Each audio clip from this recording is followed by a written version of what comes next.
2장 1절에서 12절 마지막 시간입니다. 데살로니가전서 2장 1절에서 12절 하나님을 기쁘시게 하는 사역 3부이자 마지막 시간입니다.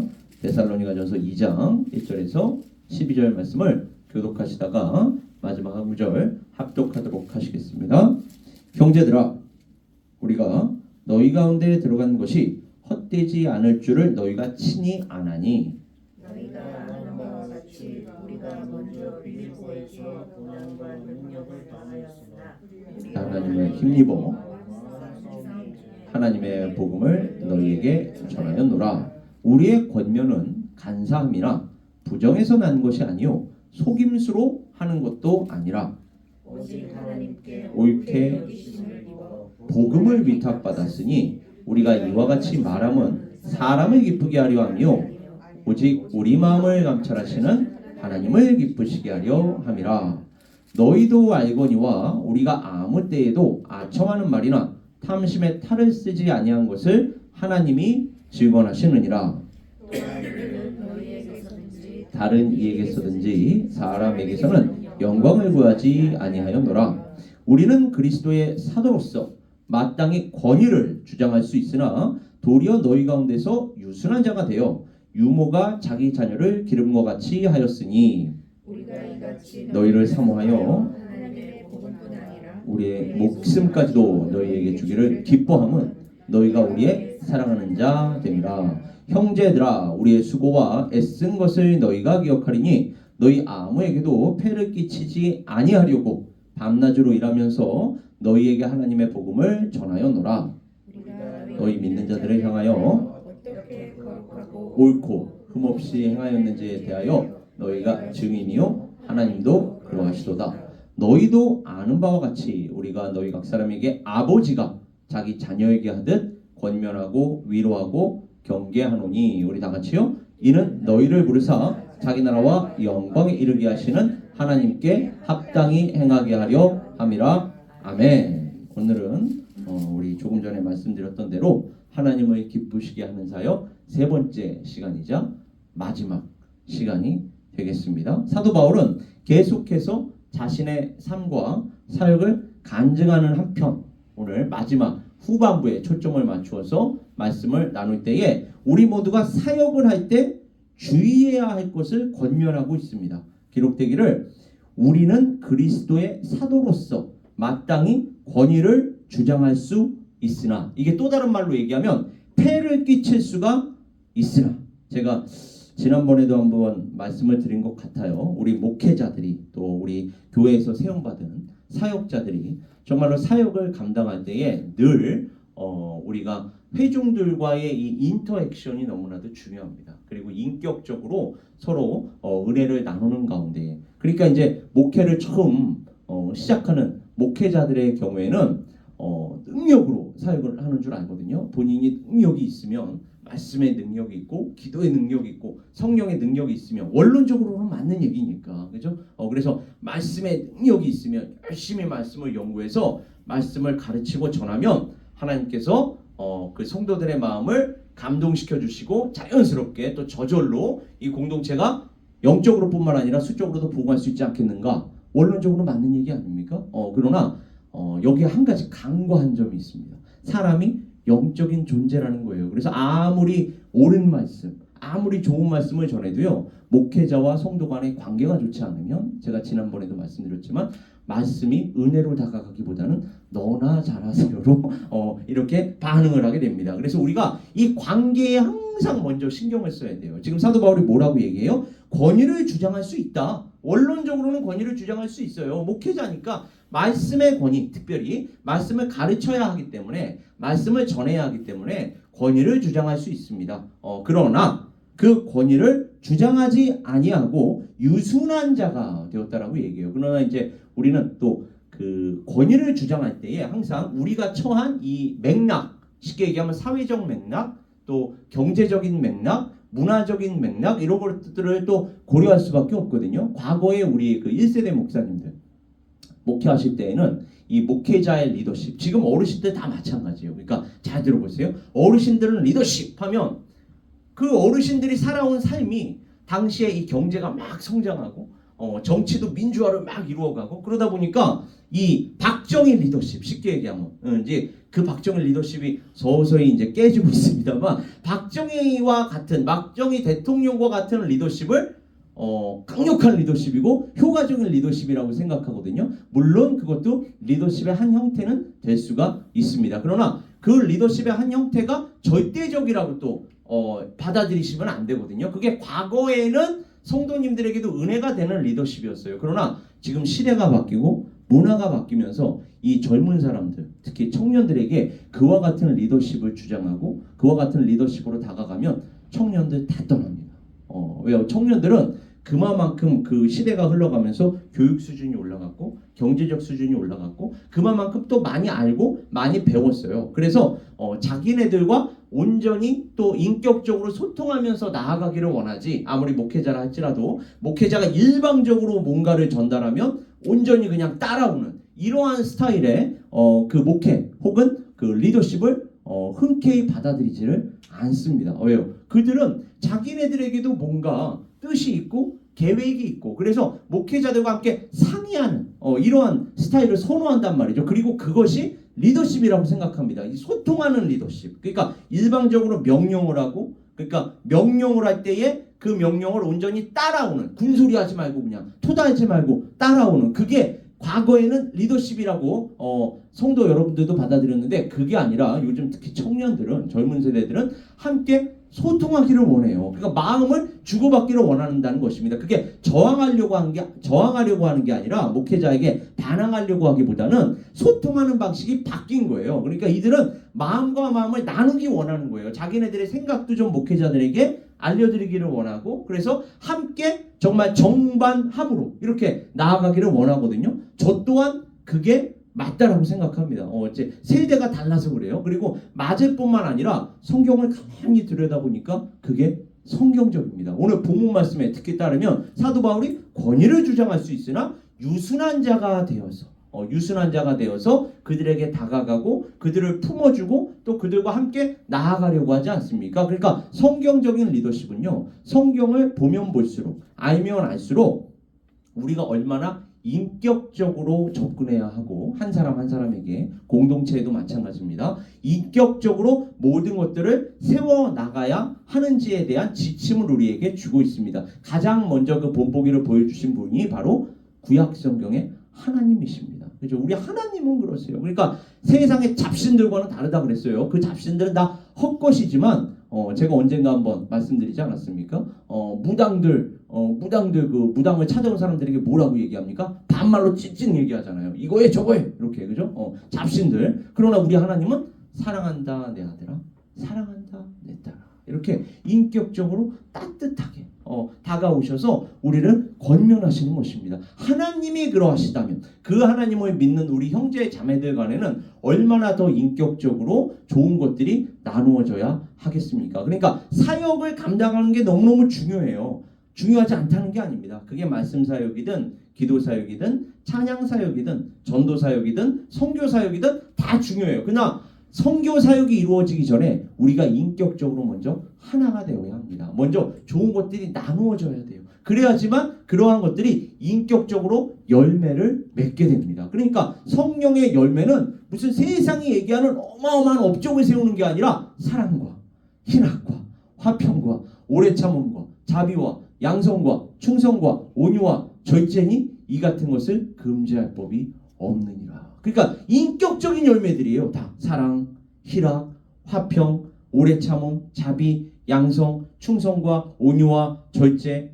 제가 이거 주일학교 때 제가 외웠던 거거든요. 여태 외우고 있습니다. 그러니까 주일학교 사역이 얼마나 중요한지 아시겠죠? 주일학교 때 배운 걸 목사가 되고 나서도 여전히 외우고 있어요. 지금 몇십 년이 지났는데 주일학교 때 교육받았던 거, 그리고 주일학교 때 창세기, 출애굽기, 레위기, 민수기, 신명기, 여호수아, 그거를 저는 찬송가로 창세기, 출애굽기, 레위기, 민수기, 신명기, 여호수아, 사사기, 룻기, 사무엘상하, 열왕기상하, 역대상하, 에스라, 느헤미야, 에스더, 욥기, 시편, 잠언, 전도서, 아가, 이사야, 예레미야, 예레미야, 에가, 에스겔 아시는 분들은 같이 다니엘, 호세아, 요엘, 아모스, 오바댜, 요나, 미가, 나움, 하박국, 스바냐, 학겔, 스가랴, 말라기,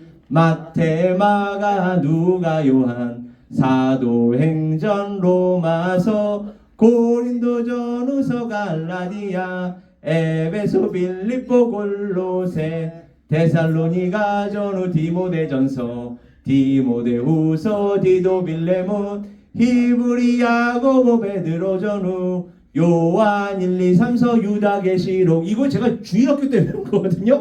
여태 외우고 있잖아요 지금. 이게 얼마나 중요합니까 이 하나하나가. 그죠? 그러니까 주일학교 사역이, 교육부 사역이 보통 중요한 게 아니에요. 제가 왜 이렇게 교육부 사역부터 새롭게 시작했는지 아시겠죠? 이게 교육부 때 이루어졌던 것들이 지금도 여전히 제가 갖고 있는 게 너무너무 많거든요. 그리고 그때 암송했던 구절들을 여태, 그러다 보니까 개혁 개정으로 외우고 있는 게 아니라 개혁 한글로 이제 외우고 있는데, 제가 이거를 제 아내하고 개인적으로 집에서 이렇게 많은 대화를 나누니까 간증을 했더니 우리 아내가 교육부 사역이 진짜 중요하네요 저한테.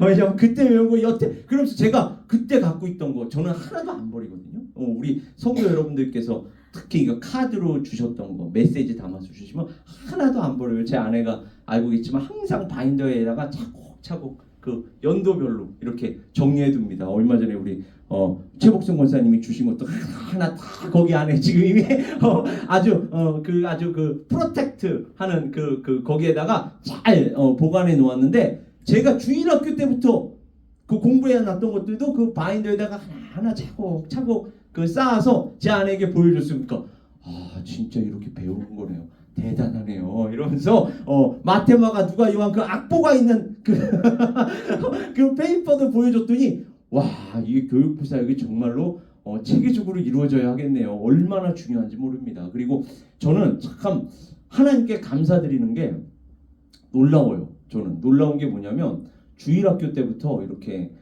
교육을 받으면서, 오늘은 간증 아닌 지금 간증을 하고 있는데 사도 바울이 지금 간증을 하고 있기 때문에 제가 간증을 하고 있는 거예요. 그래서 어떤 간증을 하느냐, 주일학교 때부터 만났던 그 선생님들 있죠. 선생님들이 그렇게 좋은 선생님들을 많이 만났어요. 우리 지금 교회도 우리 어린 자녀들 얼마나 지금 좋은 권사님들과 또 우리 이삭 형제, 수연자매, 그리고 이제 제 아내가 지금 같이 이렇게 사역하고 있는데, 그 안에서 사랑을 분명히 느끼면서 잘할 수 있을 거라고 믿어 의심치 않습니다. 근데 이제 저는 그때 당시에 좋은 선생님들을 많이 만났어요. 근데 좋은 선생님들이라면 어떤 사람들이었느냐, 저는 초등학교, 중학교, 고등학교도 항상 어릴 때부터 목회자의 비전을 받아가지고 항상 그 인적사항을 쓰잖아요. 항상 이렇게 첫 학기 시작할 때 보면 저는 장래희망이 어릴 때부터 목사였거든요. 목사였어요. 장래희망 그럼 목사 이렇게 딱 썼는데, 담임 선생님들이 어떻게 희한하게 자꾸 선교사님의 아내, 그리고 목사님의 사모님, 이런 분들이 담임 선생님으로 수학 교사고 영어 교사였는데, 그런 분들이 어떻게 또 이 담임 선생님이 되셔가지고 저를 그렇게 이뻐하셨는지 몰라요. 공부는 항상 그 전교 1등이었는데 목사래, 장래희망이. 아니 공부를 잘하는데 왜 의사, 검사, 판사가, 변호사가 아니라 공부를 이렇게 잘하는데, 그러니까 사모님을 보기에 얼마나 이뻐 죽겠냐고요. 공부를 제일 잘하는데 장래희망이 목사래. 그러니까 아주 그냥 이뻐가지고 어떻게 할 줄을 몰랐어요. 어릴 때부터. 그 교회에서는 얼마나 더 이뻐했겠습니까? 오면 그냥 오자마자 아이고 상준이 왔냐고 그러면서 어릴 때니까 그냥 막 껴안아 주시고 그냥 얼마나 보살펴 주셨는지 몰라. 그러니까 그 사랑 속에서 제가 주일학교 교육을 받을 때 아까 얘기한 대로 성경의 열매 어릴 때부터 다 외우고, 그 성경 66권 다 외우고, 성경 66권 여러분 어른이 돼서 다 외우는 거 쉽지 않습니다. 그게 왜 쉽지 않냐고 제가 말씀드리냐면, 제가 신학대학원에 가서 공부를 하잖아요. 신학대학원에 가서 공부하면 미국 그 남침내 신학교에서 제가 이제 공부를 하지 않았습니까? 갔는데 그 구약개론, 신약개론 이런 거 이제 반드시 들어야 하거든요. 저는 이제 그 어드밴스드 MDB였기 때문에 이제 개론을 안 듣고 바로 그냥 구약, 신약, 신약. 왜냐하면 학부 때 이미 구약계론, 신약계론은 이미 다 신학교에서 배웠기 때문에 이제 석사 과정에서는 그걸 굳이 이제 배울 필요가 없어서 어드밴스드로 배웠는데 나중에 그 구약계론, 신약계론 그 공부하는 학생들 이렇게 페이퍼를 친구들이니까 이렇게 보니까 구약계론, 신약계론의 시험 문제 중에 하나가 뭐냐면 그 구약의 39권 신약계론이며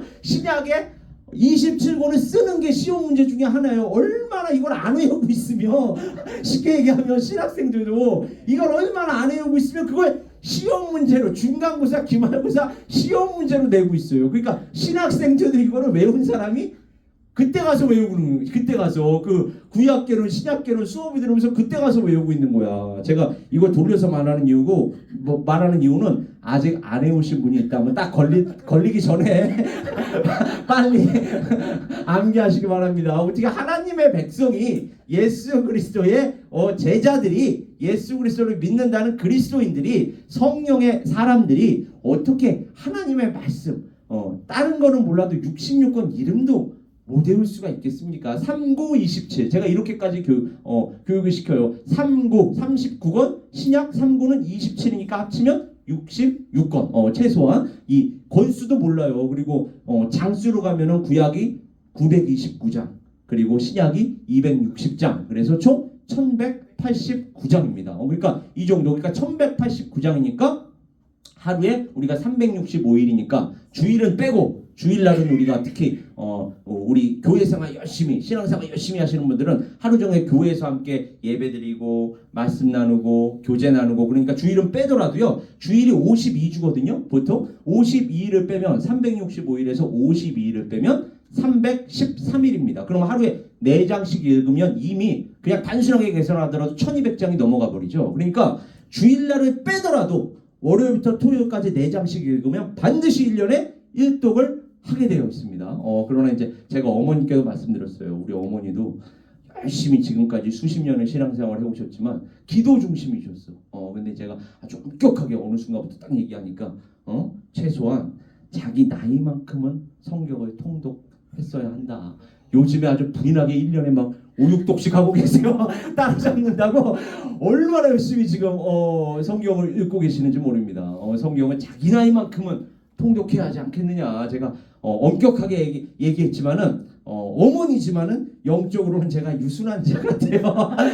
우리 어머니를 오히려 반대로 교육을 했더니 얼마나 요즘에 성경을 많이 열심히 읽고 계시는지 몰라요. 근데 이 바탕에는 항상 뭐가 깔려 있어야 한다고요? 아버지가 자녀를 대해야 돼요. 사도 바울이 지금 그렇게 이야기하고 있단 말이에요. 그리고 반대 방향으로 나갈 경우에는 내가 다시 해산하는 고통을 한다. 그 말을 하죠. 그러니까 자기 가슴을 먼저 찢는 것입니다. 우리가 특히 이제 저도 이제 앞으로 자녀가 태어나서 자녀를 기르게 되면 자녀가 부모 마음대로 되지 않는 게 아직 안 키워봤지만 여러분들 아시잖아요. 자기 마음대로 되는 게 아니지 않습니까? 그러나 자기 마음대로 안 될 때에 그 자녀에게 먼저 책임, 문제, 원인을 돌리기보다는 자기 가슴을 먼저 찢어야 할 줄 믿습니다.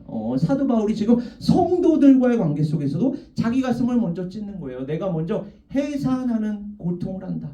다시 한번 예수 그리스도의 그 말씀으로 교육을 시키겠다. 그리고 너희들을 위하여 기도하겠다. 이렇게 항상 사도 바울은 그들에게 마음이 가 있었습니다. 마치 아버지가 그 아들에게 그 딸에게 하듯 그리고 오늘 본문 말씀에 따르면 유순한 자가 되어 유모가 자기 자녀를 기름과 같이 하였으니 우리가 이같이 너희를 사모한대요. 아까 그 사랑이 항상 밑바탕이 되어 있어야 하는 것입니다. 어떠한 사역을 하기 전에 상대방에 대한 그 사랑이 예수 그리스도의 마음으로 전달이 되어야 돼요. 그래야 그 말씀 사역이, 기도 사역이, 찬양 사역이, 전도 사역이, 선교 사역이 하나님의 말씀에 따라 열매를 맺는 줄 믿습니다. 그러니까 인격적으로 먼저 다가가야 하는 거예요. 그러니까 이 권위를 주장할 수 있는 부분도 문화에 따라 다르지만 공통점은 인격적으로 서로 소통이 되어야 한다는 것입니다. 인격적으로 상호 소통이 되어야 그 모든 좋은 것들이 나중에 쓴뿌리가 생기지 않고 정말로 그때 참 우리 신앙생활할 때 정말 좋았어. 정말 아름다웠어. 지금도 기억에 남아. 제가 그 어린 시절도 지금 기억하고 우리 성도 여러분들과 지금 나누고 있지 않습니까? 간증으로. 그러니까 얼마나 그때의 기억이 좋았는지 몰라요. 물론 지금이 더 좋습니다. 그러니까 여러분 지금이 더 좋아요. 여기에 계신 분들하고 이렇게 함께 소통하고 함께 사역하는 건 너무너무 좋습니다. 제가 늘 목회자지만 이러한 마음이 변하지 않아야 된다라고 생각하는 게 항상 목회자들이요. 우리 전 세대 목회자분들이 그러셨어요. 그 문화적인 차이라고 생각해요. 문화적인 차이가 어떠한 차이냐면 담임 목사가 주인공이고 성도 여러분들은 그 담임 목사를 돕는 일종의 영화로 얘기하면 조연 이렇게 이제 생각하는 경향이 있는데 아닙니다. 그렇게 따지면 우리 모두가 다 조연이에요. 누가 주인이죠? 예수 그리스도가 주인이십니다. 우리는 그저 예수 그리스도 안에서 함께하는 것뿐이에요. 은사에 따라 함께하는 것입니다. 목사는 말씀의 은사가 있기 때문에 말씀 사역 중심으로 하는 것이고 또 우리 성차인 권사님 같은 경우는 얼마나 사랑이 많으신지 몰라요. 저는 우리 성차인 권사님의 그 사랑의 은사 섬김의 은사 최복순 권사님은 또 얼마나 은사가 많은지 한두 가지로 지금 나열하기가 힘들어. 사실은 얼마나 항상 저는 최복순 권사님 만날 때마다 이렇게 인사할 때마다 어머니 할머니 우리 대아들 가족처럼 이렇게 대해요. 그리고 우리 최주각 장로님 예전에 같이 우리 인성 권사님 우리 신방 가고 오면서 또 이제 같이 그날 고기를 대접해 주시지 않았습니까? 여태 기억에 남아요. 얼마나 그때 따뜻한 시간이었는지. 제 아내는 말할 것도 없고 그리고 최근에 우리 김성원 권사님하고 또 우리 이종원 장로님 보내주셔서 함께 이렇게 함께 한다라고 생각하는 거예요. 함께 누가 누구를 돕는 게 어디 있습니까? 우리 모두가 다 하나님을 섬기는 거지 누가 누구를 돕는 게 어디 있어요? 항상 그런 마음을 갖지 않도록 우리는 주의해야 할 줄 믿습니다. 우리는 다 형제 자매예요. 예수 그리스도의 손과 발이 되는 거지 누가 누구의 손이 되고 누가 누구의 발이 됩니까? 그건 말도 안 되는 얘기예요. 과거에는 그러한 개념이 좀 통할 수 있었을지 모르나 이제는 말 그대로 성경적으로 우리가 다가가자는 것입니다. 성경적으로 다가가면 예수 그리스도만이 머리가 되십니다. 우리 모두는 다 손이 되고 발이 돼요. 제가 그래서 언젠가 우리가 수적으로도 좀 성장을 하면 이렇게 교육자들도 이제 거기에 맞춰서 이렇게 또 드리지 않습니까? 교육자들도 예를 들면은 큰 교회 같은 경우에는 설교 목사도 따로 있고 또 청년부 목사도 따로 있고 행정부 목사도 따로 있고 행정 사역을 감당하는 목사도 따로 있고 유스그룹 또 이제 주일학교 목사도 따로 있고 그러는데 우리가 그걸 너무나도 아무렇지 않게 생각하는 용어가 있는데 그게 뭐냐면 부목사라는 개념입니다. 저는 이 용어가 성경적이지 않다고 생각해요. 그래서 나중에 저희가 만약에 어떠한 목회자를 청빙을 하게 되면 부목사라는 용어를 쓰면 안 됩니다. 누가 정이고 누가 부입니까? 제가 조금 전에 얘기했죠. 그게 수직적인 개념이에요. 그 위계적인 질서입니다. 그건 세상의 정부기관이나 회사에서나 쓰는 말이지 왜 그 세상의 개념을 교회까지 끌고 와가지고 누가 누구에 있는 것처럼 누가 누구 위에 있는 것처럼 그러면 제가 정이 되고 누가 부라는 개념이 예를 들어 이제 누군가를 청빙하면 담임 목사님이 위고 그 다음으로 오신 분이 부가 되어야지라고 성도님들부터 그렇게 인식을 갖고 계시는데 그렇게 따지면 저도 부목사입니다. 제가 지금 여러분께 말씀드리는 건 누가 담임 목사예요? 예수님이 담임 목사입니다. 그런 식의 개념을 갖고 계시면 안 돼요. 그러니까 담임 목사라는 그 개념은 오버시어의 역할이 있는 거예요. 이 회중 전체를 좀 이렇게 바라보는 어느 한 부서에만 이렇게 집중되어 있기보다는 전체 그림을 보는 지금 책임을 맡은 자일 뿐이지 그렇다고 해서 누구 위에 있는 게 아닙니다. 위에 있는 건 누구뿐이라고요? 예수 그리스도뿐이에요. 우리는 그런 개념을 가지면 안 되고 그러니까 누가 오더라도 부목사 이렇게 얘기하지 마시고 내용을 붙이는 게 좋습니다. 내용. 예를 들어서 교육부를 맡았다 그러면 교육부 목사 이렇게 그리고 만약에 유스그룹을 맡았다 그러면 유스그룹 패스터 썬데이 스쿨을 맡았다 그러면 썬데이 스쿨 패스터 예를 들어 찬양사역을 맡았다 그러면 찬양사역 패스터. 우리 교회는 근데 찬양사역 패스터가 올 것 같지는 않아요. 우리 김성훈 목사님이 이미 우리 음악사역 디렉터로 계시기 때문에 그러니까 이렇게 내용을 붙이면 되는 것을 자꾸 부목사, 담임 목사 이러니까 이게 마치 교회 안에 위계 질서가 있는 것처럼 이거는 정부기관이나 회사에 있는 조직이지 교회는 다 예수 그리스도의 몸이라고 얘기했습니다. 예수 그리스도의 몸은 제가 성경적으로 말씀드리는 거예요. 그러니까 이런 세상적인 개념을 가지고 자꾸 교회까지 끌고 와가지고 이야기를 하는데 우리 성도 여러분들께서도 그게 아니라 말씀대로 교회를 세워야 할 거 아닙니까? 말씀에 따르면 예수 그리스도만이 머리가 되시는 거고 우리는 다 손이 되고 발이 되고 눈이 되고 코가 되고 입이 돼요. 눈, 코, 입 사이에 무슨 위계 질서가 있습니까? 거기 안에 수직 질서가 어디 있어요? 수직 질서는 누구밖에 없는 거예요? 머리가 되시는 예수 그리스도밖에 없는 줄 믿습니다. 그러니까 여기에 따라 우리가 형제 자매예요. 저 하나님의 나라 가면 새하늘과 새 땅 가면 거기 가서도 저보고 목사님 이러실 거예요? 아니란 말이에요. 거기 가서도 제가 권사님 이러겠습니까? 아니란 말이에요. 거기 가면 다 형제 자매입니다. 형제 자매.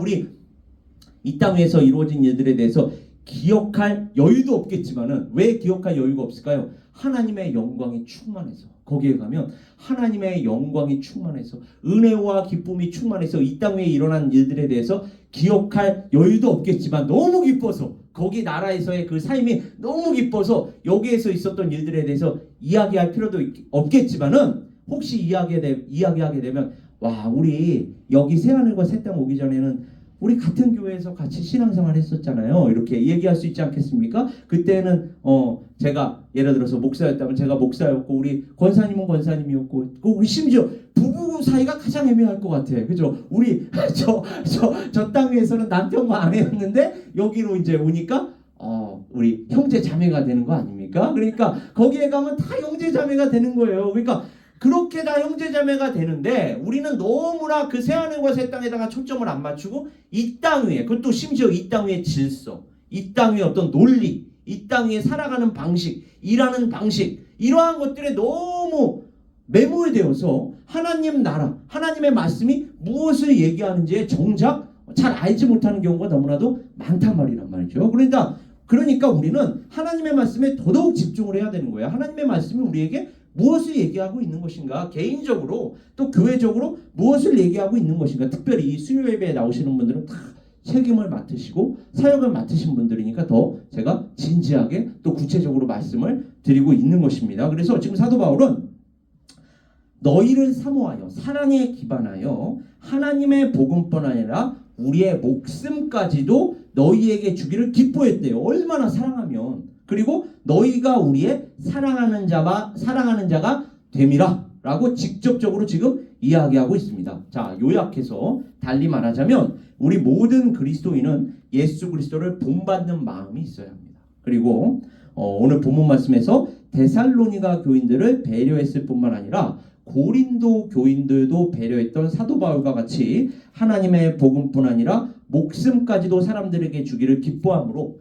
마땅히 주장할 수 있는 권위 여기에서의 권위라는 건 아까도 말씀드렸지만 영적인 권위뿐만이 아니라 얼마든지 목회사역을 감당하기 때문에 사례비를 받을 수도 있었어요. 그러나 이제 막 태동한 이러한 교회로부터 사례비를 받게 되면 교회의 재정이 너무너무 어려워지니까 이건 안 되겠다. 내가 내 스스로 생계를 좀 유지하면서 지금 처음으로 교회를 빌드업 시켜 나가는 단계니까 사례비를 받지 않고 생계는 나 스스로 좀 유지를 해야겠다. 이게 바로 폐를 끼치지 않으려고 하는 사도 바울의 마음이 여기에 담겨 있는 것입니다. 그래서 아까 도리어 폐를 끼치지 않을 것이다. 그러니까 마땅히 주장할 수 있는 권위뿐만 아니라 권리도 양보하면서 오히려 그들의 입장에 서서 그들을 배려하는 사랑을 품었다는 것입니다. 고린도전서에 보면 이런 말이 나오죠. 모든 것이 내게 가하나 다 유익한 것이 아니요 모든 것이 내게 가하나 내가 무엇에든지 얽매이지 아니하리라. 그러므로 만일 음식이 내 형제를 실족하게 한다면 나는 영원히 고기를 먹지 아니하여 내 형제를 실족하지 않게 하리라. 모든 것이 가하나 모든 것이 유익한 것은 아니요 모든 것이 가하나 모든 것이 덕을 세우는 것은 아니니 누구든지 자기의 유익을 구하지 말고 남의 유익을 구하라. 이게 공동체입니다. 그죠? 우리 신앙생활은 개인적으로 하는 게 아니라 공동체적으로 하는 것이라고 얘기했습니다. 이게 성숙한 그리스도인들의 신앙생활입니다. 나만 생각하는 게 아니라 내 주변에 있는 다른 사람들을 같이 배려하는 거. 그래서 얼마든지 고기를 먹을 수 있었어요. 우상에게 바쳐진 제물이었는데 그 제물이 고기였기 때문에 얼마든지 먹을 수 있었어. 사도 바울의 신앙은 뭐예요?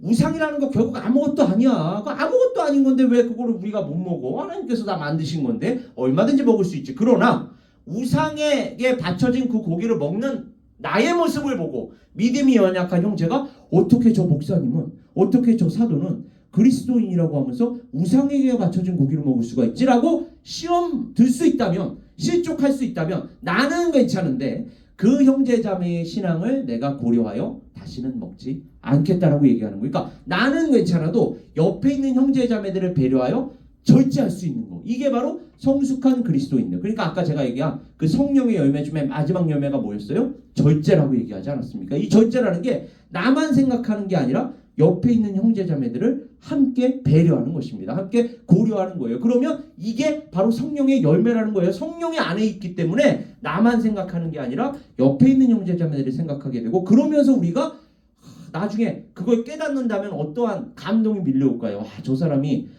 저거 사실은 안 할 수 있었는데, 안 해도 되는데 나를 위해서, 우리를 위해서 저거를 하셨구나. 아, 참 감동이다. 그러면 그 감동 속에서 더 큰 감사가 생기지 않겠습니까? 이렇게 공동체가 그 사랑 안에서 함께 세워져 가는 것입니다. 이게 성경이 얘기하는 공동체가 세워지는 방식이에요. 그런즉 너희가 먹든지 마시든지 무엇을 하든지 다 하나님의 영광을 위하여 하라.